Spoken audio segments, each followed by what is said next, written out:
Advanced Micro Devices just hit a nice 52-week high of $160. And the main reason I do believe is analysts are becoming very, very bullish for its AI products. There is one analyst that believes this company can do $4 billion in GPU sales next year, when the company has kind of mentioned that, hey, look, at least $2 billion, but this analyst believes $4 billion is actually where they can hit. On today's episode, I want to take a closer look at all the bullish news impacting this overall stock and just my overall thoughts. Is $4 billion definitely doable for AMD? Well, let's find out in today's episode. I want to thank The Motley Fool for sponsoring this video, and check out fool.com/Jose for the 10 best stocks to buy now. With that link, you get a promotional offer for the subscription service. Now, let's continue with today's episode. So first, I just want to take a closer look at just overall price action we can see in the past year or so. Returns have been 127%. So I'm pretty excited. As you guys know, AMD is my number 2 position in my overall portfolio,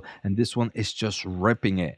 And like I mentioned, we did have some price analysts. First, we did have one from Barclays. They did increase their price target from $120 to $200. And this analyst, Tom O'Malley, mentions that he says AMD could post $4 billion in AI chips this year, and cited strong demand for the MI300, the company's highest end machine learning chip for servers. We also did have another analyst on the same day on Tuesday. KeyBanc increased their price target for AMD to $195. I believe previously was in the mid 100s, 160s. So overall bullish for AMD. So obviously there is a lot of excitement for AMD's MI300. Right now we are in this supply constraint market with Nvidia's H100 is dominating. It's the true king for AI training, for AI inferencing. But a lot of belief, and AMD believes, that because their MI300X comes with a more memory than the H100, that they will be able to grab a nice amount of the pie, even if it's crumbs. In this pie, that's even crumbs is enough to fill up a nice wallet. So AMD believes that they can grab a nice amount of revenue from the MI300X. The other reason is obviously when you are in a supply constraint market, users of these AI accelerators are gonna try to find ways to get into them, as right now the H100 has still over 30-week lead times. There are reports that even 50-week lead time still on some of their products. So certain companies can't wait that long. So instead, they would gladly go with AMD and their MI300X. Now, I want to think about that $4 billion number. But first, let's take a closer look at what AMD has mentioned in their most recent earnings. So here I posted on X, and if you're not following me, make sure to check me out at _Jose Najarro. I just talked a little bit about this demand that AMD is seeing.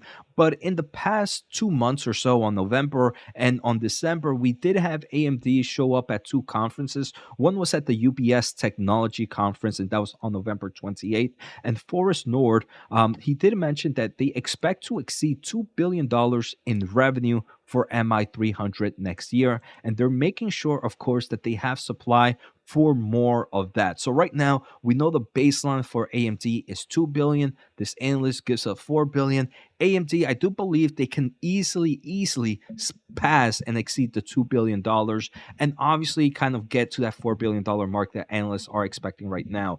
Now, Gene, the CFO of AMD, did mention on Barclays Tech on December 7th that the MI300 ramp, they did mention that in forms of products is going to first be the MI300A, and that's going to be Q4.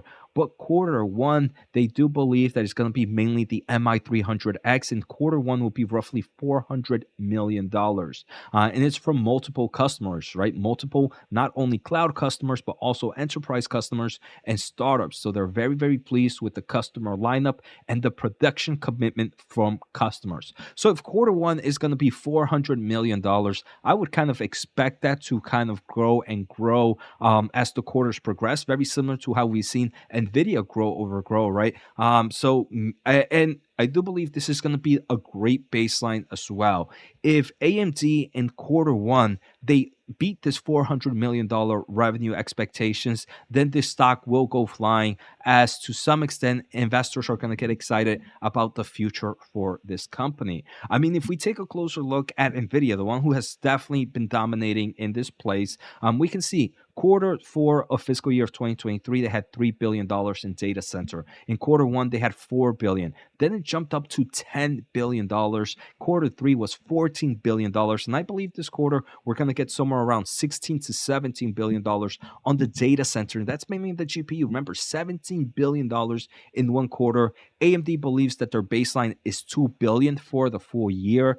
Again, they're only going to be taking small crumbs here from Nvidia, and this is a market that's expected to grow. We did hear from Lisa Su at AMD's event that this is a market that in the upcoming year, in 2027, is expected to be over $400 billion. I think that is insane. And even if AMD can get small position here, it can definitely be very, very bullish for the company.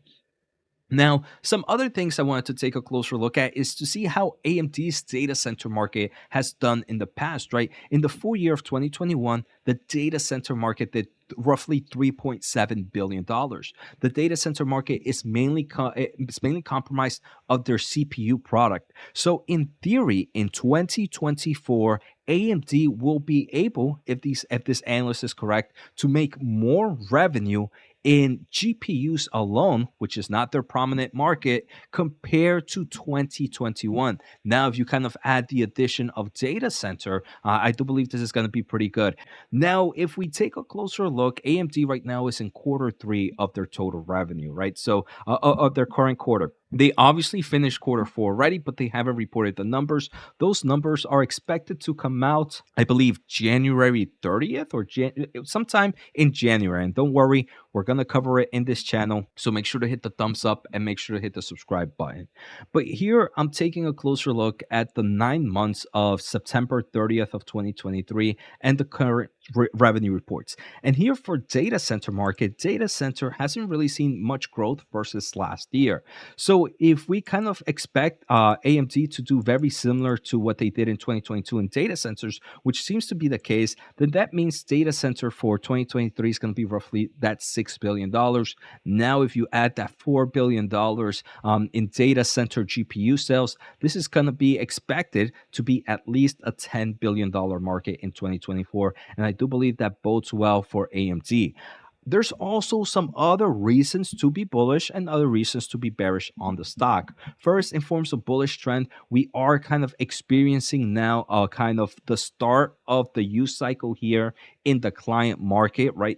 Inventory shipments, inventory correction was very heavy in the client market, and things are just starting to pick up. We're still in early innings here. So I do believe 2024 will be strong in AMD's client side, which will definitely show a nice operating income growth compared to what we're seeing here in 2023. Unfortunately, we have heard that the gaming market is going to continue to decrease, right? That's to be expected with the overall gaming cycle, console cycle that we're in right now. But I do believe this is still going to be profitable to some extent. And then the embedded market is expected to see some weakness in 2024. But I do believe we're still going to have some nice operating income profits here. So the two negative things for AMD in 2024 are going to be the gaming market and the embedded market, but I do believe they're still going to be profitable. And then we're going to see that nice tailwind from their data center growth. If we do see that $4 billion sales there, extra sales on data center GPUs, and then the bullish trend that we're seeing in the client market. Now, I just want to take a closer look at PE ratios. So AMD's PE ratio forward, and that's the next 12 months, is roughly 41. So it's definitely pretty expensive, even if we're looking at next 12 months number. But here, I'm going to guess that analysts are still underestimating what AMD can really do in the upcoming year with those GPU sales. If they beat expectations, and I want to say in the AI market, if their MI300X is pretty strong, the probability for them to be able to beat expectations, I do believe, are high. And I do believe we're going to start to see contraction on these PE ratios very, very quickly if the earnings come a lot better than expected. And now if we take a closer look at forward 1 year, that's actually 24 months from now. It's down to 30.98. That seems pretty interesting. Again, if we start to see better results from their MI300X, these numbers might just be very inflated at the moment, and the real numbers could be much lower. Just to kind of keep things in perspective, we're looking at Nvidia's PE ratio forward 1 year, which is their next fiscal year, which in theory is 12 months because their current fiscal year still hasn't ended. It ends at the end of this month. Forward PE ratio is 28.28. It's still very cheap in the next 12 months. Remember, AMD's was roughly 40. But again, one thing is AMD's analysts might be underestimating the growth potential of the GPU market. AMD definitely has an interesting year. If they do beat these expectations, I do believe AMD will continue to grow. Unfortunately, if we start to see some weakness in the AI market and the GPU market, both AMD and Nvidia can fall from current prices. So I hope you guys enjoyed today's episode. Take care, have a good day, and see you next time.